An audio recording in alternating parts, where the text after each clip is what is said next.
Се зголемува бројот на македонски државјани кои бараат асистенција од државата за да го напуштат Израел, кој е во воена состојба по инвазијата на Хамас.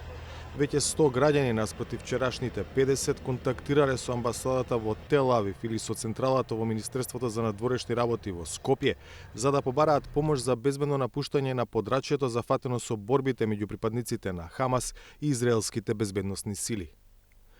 Амбасадата на Северна Македонија во Тел Авив, во тесна координација со кризниот штаб во Министерството за надворешни работи, активно работи на враќање на уште 100 наши државјани кои побарале помош за напуштање на Израел и кои во најголем дел се наоѓаат на безбедни локации. Дел од нив веќе имаат обезбедено билети преку редовните летови кои се активни преку меѓународниот аеродром во Тел Авив, кој е во целосна функција.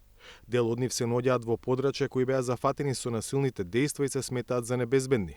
Затоа веќе е обезбеден внатрешен транспорт низ територијата на Израел за нивно префрлување на безбедна локација, од каде би можеле да бидат упатени кон дома.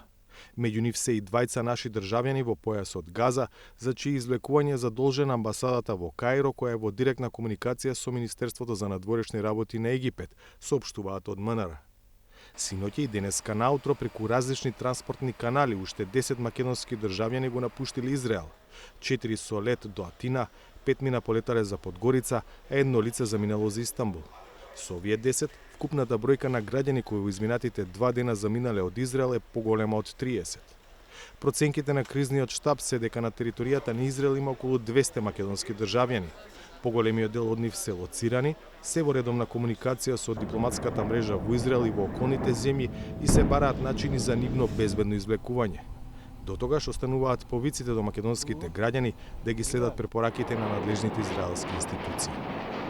За Гласот на Америка, од Скопје, Владимир Мирчевски.